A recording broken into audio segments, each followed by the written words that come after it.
चलो अब साथ चलते हैं बाय शम्सा इकबाल। पार्ट 4।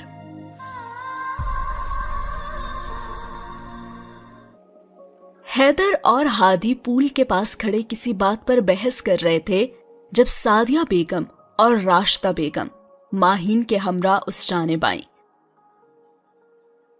कुछ देर खड़े रहने के बाद वो आगे को बढ़ गईं, जबकि हैदर माहीन को साथ लगाए खड़ा था। उसे माहीन से बेइंतहा मोहब्बत थी और माहीन भी भाई पर जान छिड़कती थी।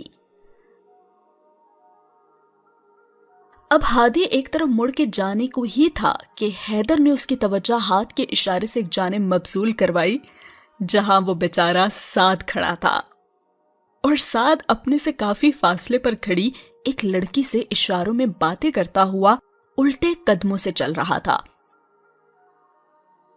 माहीन ने उसे रोकने के लिए अभी मुंह खोला ही था कि हैदर ने उसके मुंह पर हाथ रखकर रोक दिया। अरे हैदर भाई, ऐसे मत करें, मना कर देना उसे। माहीन ने उसके बढ़ते कदम देखकर दुहाई दी, लेकिन हादी और हैदर मुस्कुराते हुए अगले लम्हे का इंतजार करते रहे। और अगले ही लम्हे माहीन ने अपनी आंखें बंद कर लीं और पूल के पानी में यकदम इर्तियाश पैदा हुई। उसने आंखें खोलकर देखा तो बेचारा साद भीगा वजूद लिए ऐन पूल के वस्त में खड़ा था,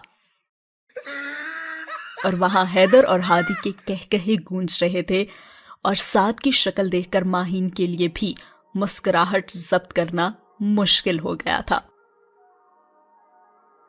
यानी कि साद उल्टे कदमों चल रहा था उस लड़की को इशारे करते हुए, और पीछे था एक पूल, और वो सब लोग उसे देखते रहे कि वो कब पूल में गिरेगा, और किसी ने भी उसे रोका नहीं।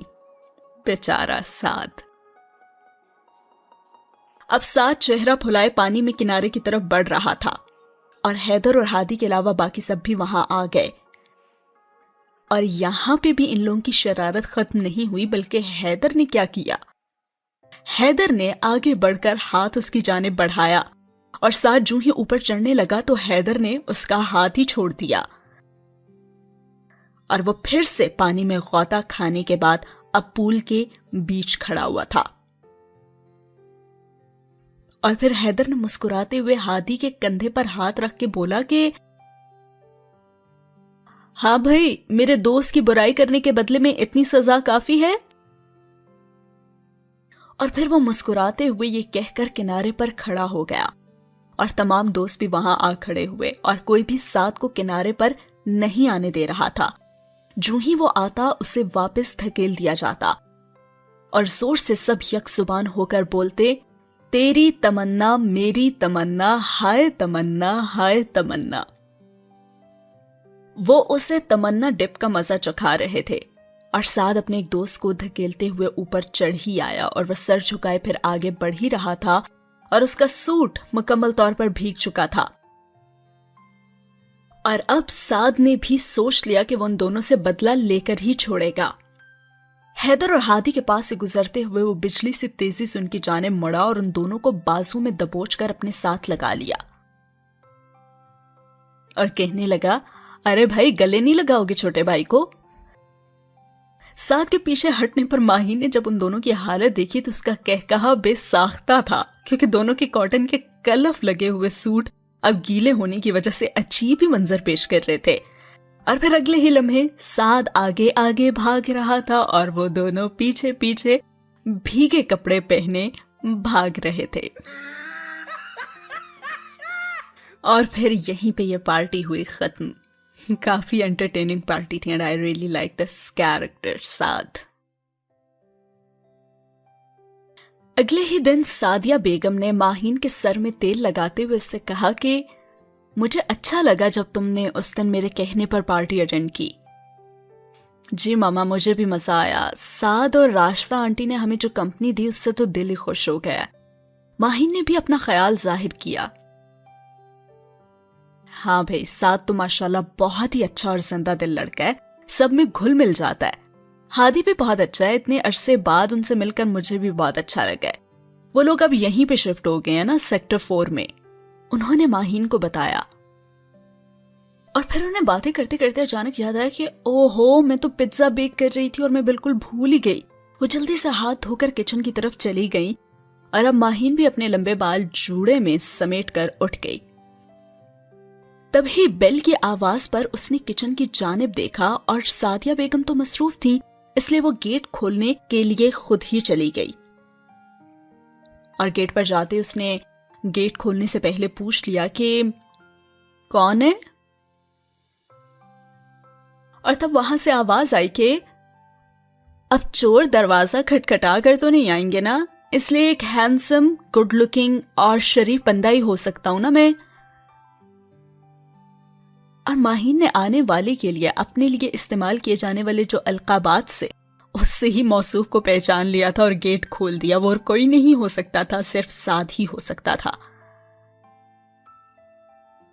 اور اس نے گیٹ کھولتے اس کو دیکھا اور کہنے لگی کہ تم یہاں کیسے؟ تمہیں ایڈریس کس نے دیا؟ اور وہ آگے سے کہنے لگا کہ ڈیئر فرینڈ، پیزا اگر 1 میل کے فاصلے پر بھی بن رہا ہو نا تو میں اس کی خوشبو سونگھ لیتا ہوں. یہ تو پھر 1 سیکٹر کی دوری کی بات ہے. اب کیا گیٹ پر ہی کھڑا رکھیں گی آپ؟ ہٹیے بھی. وہ اسے ایک طرف کرتا ہوا اندر کی جانب بڑھ گیا اور ماہین اس کی بے تکلفی دیکھ کر رہ گئی. ماہین گیٹ بند کر کے آئی تو اسے لاؤنج میں کھڑے پایا اور اس نے ماہین سے استفسار کیا کہ آپ بتانا پسند فرمائیں گی کہ پرستان کی ملکہ کہاں ہے؟ کون ملکہ؟ کس کی بات کر رہے ہو تم؟ وہ ماہین کو قدم قدم پر حیران کر رہا تھا. اور تبھی اندر سے آواز آئی کہ ارے سعد بیٹا تم آ گئے، میں تمہارا ہی انتظار کر رہی تھی. انہوں نے سعد کو دیکھ کر خوش دلی سے کہا اور سعد نے ہاتھ میں پکڑا بوکے ماہین کو پکڑایا اور اس میں سے ایک اد کھلی کلی نکال کر گھٹنوں کے بل سعدیہ بیگم کے سامنے بیٹھتے ہوئے انہیں پھول پیش کرتے ہوئے بولا، ایک ہینڈسم شہزادی کی طرف سے پرستان کی خوبصورت ملکہ کے لیے، اسے قبول کیجیے. وہ اپنی اداکاری کے بھرپور جوہر دکھا رہا تھا اور سعدیہ بیگم نے شکریہ ادا کرتے ہوئے وہ تھام لیے. اور پھر ماہین نے سعدیہ بیگم سے پوچھا، تو ماما آپ نے اسے یہاں بلایا تھا؟ ہاں ماہی بیٹا، اس نے کہا تھا کہ اسے گھر میں بیک کیا ہوا پیزا پسند ہے، اس لیے آج میں نے اسے انوائٹ کیا تھا. ماہین کو جواب دیتے ہوئے وہ اٹھ کر کھڑی ہو گئیں. اور ہاں حیدر شام کو آئے گا، وہ ہادی کے ساتھ ہی گیا، تم لوگ بیٹھو میں لے کر آتی ہوں. ارے آنٹی وہ تو یہ میری فرینڈ بھی لے آئے گی، آپ بیٹھ کر مجھے کمپنی دینا، اس نے ماہین کی طرف دیکھتے ہوئے کہا. تو ماہین اندر کچن کی طرف چلی ہی گئی اور کھانے کے دوران بھی وہ انہیں اپنی باتوں سے دونوں کو ہی انجوائے کرواتا رہا اور انہیں اپنے عظیم عظیم کارنامے سناتا رہا. پھر کہنے لگا، میں جب کیڈٹ شپ میں تھا نا تو اس وقت بھائی کیپٹن تھے اور میں ان کا نام استعمال کر کے نا ہر جگہ فائدہ اٹھاتا تھا اور انہیں خبر بھی نہیں ہوتی تھی. وہ مزے سے بتا رہا تھا. اور پھر آپ کو پتا ایک دن ایسا ہوا کہ جب میں کھانے پر لیٹ ہو گیا نا، میں جانتا تھا کہ اب کھانے کو کچھ نہیں ملنے والا، تو میں نے یہاں بھی بھائی کا نام استعمال کرنے کی غلطی کر دی. میں نے ڈائننگ ہال کی ریسپشن پر کال کی نا تو آگے سے جس نے کال اٹینڈ کی اسے میں نے سلام کرتے ہی کہا کہ میں کیپٹن ہادی کا بھائی بات کر رہا ہوں. تو وہ آگے سے کچھ بولے ہی نہیں. میں سمجھا یہ بھائی کا کوئی روب شوب ہوگا اس پر، تو میں نے بھی اس سے کہہ دیا کہ ہاں بھائی اگلے 10 منٹ میں وہ کھانا میرے کمرے میں پہنچا دے، بھائی میرے ساتھ ہی کھانا کھائیں گے. اور پھر پتہ ہے آگے سے کیا ہوا؟ آگے سے تھے بھائی اور کہنے لگے کہ کیڈٹ صاحب آپ اگلے 2 ہی منٹ میں یونیفارم پہن کر مجھے گراؤنڈ میں رپورٹ کریں. اور فون سے آنے والی جو بھائی کی آواز تھی اس کو سن کر تو میرا حلق تک خشک ہو گیا. اصل میں جب میں نے کال کی نا تو ہادی بھائی وہیں پہ موجود تھے اور پھر ریسپشن والے نے میرا تعارف سنتے فون انہیں تھما دیا اور میں نے انہیں کھانے کا آرڈر دے دیا. اس کے بعد تو نہ پوچھیں بھائی، رات 9 بجے سے صبح کے 2 بجے تک میں ایک ٹانگ پر باہر گراؤنڈ میں کھڑا رہا اور اس کے بعد میں نے توبہ کر لی. میں نے بھائی کا نام نہ استعمال کرنے کی توبہ کر لی. اور اب سعدیہ بیگم اور ماہین کے کہے پورے لاؤنج میں گونج رہے تھے اور جس طرح سے وہ چہرے پر معصومیت طاری کیے یہ دکھ بھرا قصہ سنا رہا تھا وہ تو قابل دید تھا. अरे आगे भी तो सुनिए। एक मर्तबा भाई को एक सीनियर ऑफिसर के बजाय एक भाई समझकर मैं बगैर सैल्यूट किए उनके पास से गुजर गया, और उसके बाद उन्होंने मुझे रोककर एक इंग्लिश न्यूज़पेपर लाने को कहा। मैं वो लेकर आया तो 8 सफ़ों पर मुश्तमिल वो अखबार मुझे थमाया और कहा कि मैं इस न्यूज़पेपर में से वॉवल्स अंडरलाइन करके लेकर आऊं। और आपको पता है अगले 4 घंटे में ये करते हुए चकरा कर रह गया। और फिर माहीन ने हंसते हुए कहा कि बस कर दो साद, मैं मजीद नहीं हंस सकती प्लीज। और ज्यादा हंसने की वजह से उसकी आंखों में आंसू भी आ चुके थे। और फिर सादिया बेगम ने माहीन के मुस्कुराते हुए चेहरे को देखकर कहा कि बहुत दिनों बाद तुम यूं खिलकर हंसी हो, अल्लाह तुम्हारी हंसी को नजरे बद से बचाए। और फिर कुछ देर ऐसे ही बातें होती रहीं और फिर साद भी जाने को उठ खड़ा हुआ। तो आंटी ने उससे कहा कि आते रहा करो बेटा, तुम्हारे आने से इस घर में जो महीनों से जमूद था वो टूट गया है। और माही के कहकहे बहुत अरसे के बाद यहां गूंजे हैं। शाहजेब की शहादत के बाद शायद पहली बार।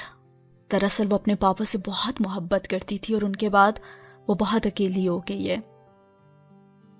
अरे आंटी, आप दोनों अब हंसने की आदत डाल लीजिए, क्योंकि जहां मैं होता हूं वहां सिर्फ मुस्कुराहटें होती हैं। उसने फर्जी कॉलर झाड़ते हुए एक अदा से कहा। और हाँ, कल शाम की चाय आप हमारे घर पियेंगी, मैं इनवाइट ना करके जा रहा हूं आप लोगों को, और लाजमी आइएगा आप भी और माही आपी आप भी। उसने दोनों को मुखातिब करते हुए कहा, इसे फ्रेंड होने के नाते मैं आपको माही ही बुलाऊंगा, मैं इस नाम से बुलाने की बिल्कुल भी इजाजत नहीं लूंगा। वो माहीन के पास से गुजरते हुए बोला, और उसने मुस्कुराकर सर को खम किया और कहा, जो हुक्म मिस्टर साद। और वो अलविदाई कलमात कहता हुआ रुखसत हो गया। और सीन हुआ यहाँ पे खत्म।